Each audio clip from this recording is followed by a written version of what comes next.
It's a day for the leadership from Central Kenya, the Mount Kenya region, to address an issue of extreme national importance. They say that the more things change, the more they remain the same. I have had occasion to talk about isolation and vilification of the people of the mountain region. And I remember in our days of the youth, during the struggle for independence, the Mau Mau War, there was all the times an announcement in the radio that the Kikuyu, the Meru, na Embu ni watu hatari. Ukiona mmoja akipita, piga ripoti kwa polisi mara moja. That was an announcement which was used to be made on the radio all the times, to try to isolate the people from Mount Kenya who are fighting for their land which had been grabbed by the colonialists. These were Kenyan patriots who fought and paid a very heavy price for liberation of this country. Now it is so unfortunate that at this time and age, Kenya has now celebrated the 60th year of its independence, that somebody should try to use the very same tactics and methods that were used by the British to try to isolate the youth from this region. There is now an attempt to artificially re-establish Mungiki movement. And I've seen it happen in my own eyes. It's Maina Njenga, merely because he accompanied me to the funeral of our matriarch, Mukamu Kimathi, has since been vilified, been harassed. They have carried out searches, all his residences in Nyandarua, in Laikipia, in Nakuru, in Nairobi, planting even some kind of evidence. Some manner they've carried bang, at the times they're carrying guns and so on, to try to vilify him and find an excuse to arrest him, to detain him. The young youth who were themselves incensed by this harassment are now being classified as Mungiki. But you have also seen Mr. Gachagua run around all central province talking about alcoholism among the youth,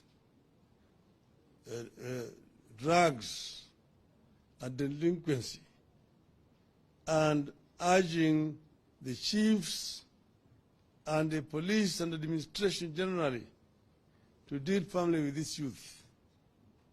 Now the youth have nothing else to do.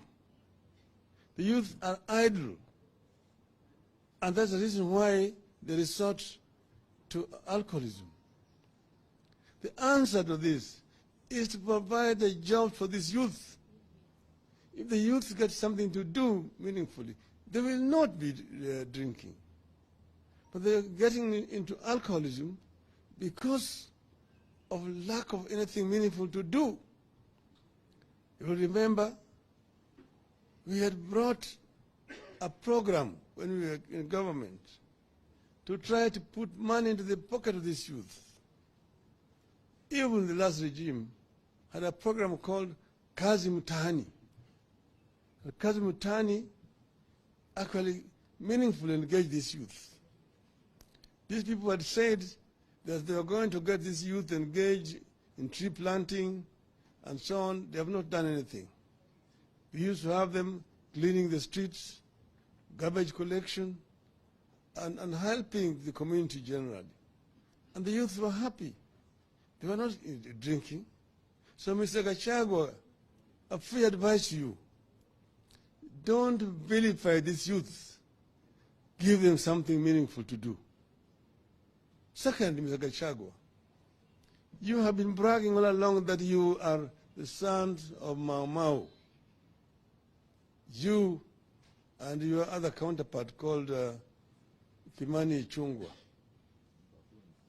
I want to challenge you today, Mr. Gachagua, to tell Kenyans your relationship with Chief Nderi Gachagua Wang'ombe, who was assassinated by the Mau Mau in 1953 because of his collaboration with the brutal colonial regime. That Gachagua came from Madeira.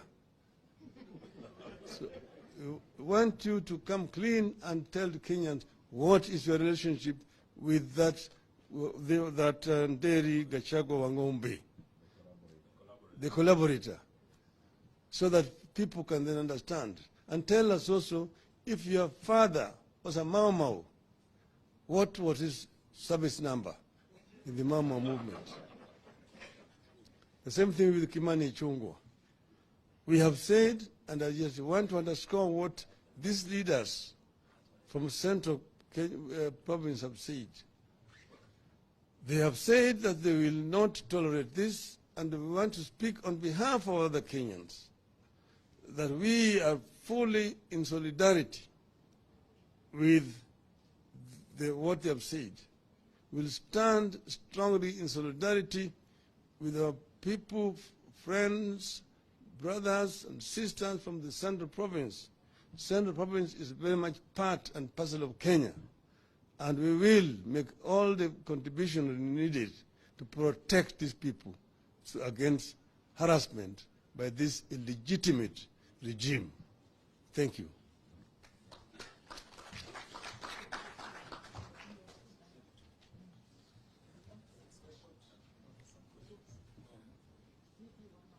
Yes.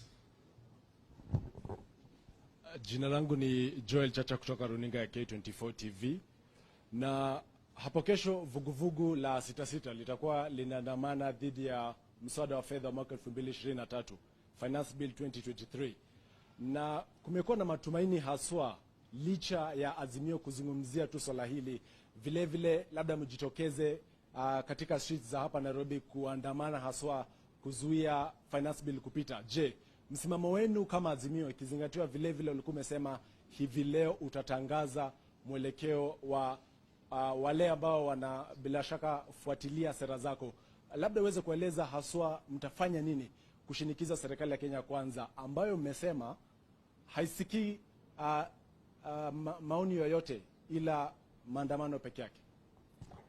Shukrani sana. Kwanza, kabla sijajibu hiyo swali lako ya mambo ya ile mswada ya fedha, ningependa kukariri kwa muktasari yale ambayo mimi nisema kwa kimombo.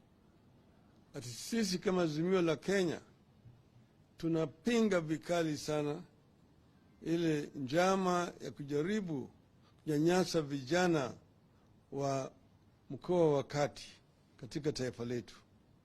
Tumeona njama ikifanywa kujaribu kufanya hata hawa ni watu ni wahalifu, ati ni mungiki na kadhalika. Wengine wanashikwa, kwa mfano Mheshimiwa Maina Njenga amefuatwa kila mara kwa mara tangu wakati yule mwingine ambaye yeye mwenyewe aliandamana na mimi kwenda kwa mazishi ya marehemu Mkami wa Kimathi. Kila amefuatwa, wamefanya msako kwa nyumba vyake kule upande wa Nyandarua, upande wa Laikipia, Nakuru na hata hapa Nairobi. Na ameshikwa, mapelekwa kule mahakamani Nakuru, baadaye yakaletwa hapa kwa kikao kikuu cha DCI baadaye akarudishwa tena kule mahakamani akishindikizwa na mawakili wetu huko. Kitu ya ajabu ni ya kwamba yule mahakama alipokuwa anatoa uamuzi wake, anasema ati bwana Njenga amepigwa marufuku kuongea au kufanya mambo yoyote ambaye hakuna mtu ambaye aliomba yeye juu ya mambo haya.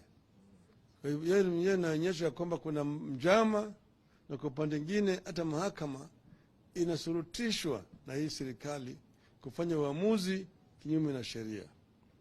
Tumesema sisi tutasimama imara nyuma ya wenzetu wa kutoka mkoa wa Kati. Vile vile nimesema bwana Gachagua amekuwa akijigamba kila mara kwa mara ati yeye ni mtoto wa Mau Mau, yeye na bwana Kimani Ichung'wah. Nimesema atueleze kinagaubaga uhusiano wake na yule chief Nderi Gachagua wa Ng'ombe ambaye aliuawa na Mau Mau mwaka wa 1953 kwa sababu yeye mwenyewe alikuwa mshirika wa koloni, alikuwa anashiriki kunyanyasa wa Mau Mau wakati ule. Na tukisema kama baba yake alikuwa Mau Mau, atueleze nambari ya baba yake katika hiyo jeshi la Mau Mau. Hata bwana Kamau Ichung'wah, tunataka kujua uhusiano wenu, kama baba yako alikuwa Mau Mau, alikuwa anafanya wapi, alikuwa shiriki kwa vita wapi, katika misitu gani? Sasa kwa mambo ya mswada ya fedha, sisi kama Azimio tutatoa msimamo wetu kamili siku ya Alhamisi. Siku ya Alhamisi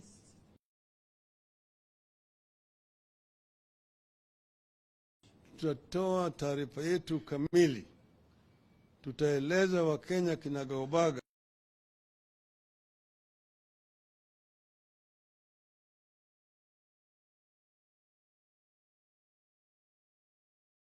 lakini wabunge wetu wote tayari wameambiwa wapinge vikali hiyo mswada. Kama wewe ni mwanaazimio, pinga kabisa. Na wale wabunge ambao wataunga mkono hiyo mswada, nataka wale wapigaji kura wao waweke wao kwenye darubini, ili wajue kwamba wao ni wasaliti wa wananchi wa Kenya. Asanteni sana. Nimesutatoa taarifa. Maybe just a quick one, just away from the finance bill. The worrying now in counties is lack of funds, and that the government has not released funds from February, some March. What do you think of the willingness of this government to support devolution? And number two, some political parties are complaining not to have received the political parties' funds. Has ODM received the funds, and what do you think is going forward in terms of the democracy in supporting the political parties? About the funds, I'm told that there was a meeting today between governors and Mr. Gachagua. So I don't want to talk about, but all the times you have condemned the delay by the national government to remit funds to the county government. This government is actually trying to kill devolution, because if they're saying that they inherited an empty copper, you want to ask yourself, up to August last year, there were never any delays. And that regime of Uhuru Kenyatta was also collecting taxes from the people of Kenya. And they were able to pay, at least the following month, all the dues to the county government.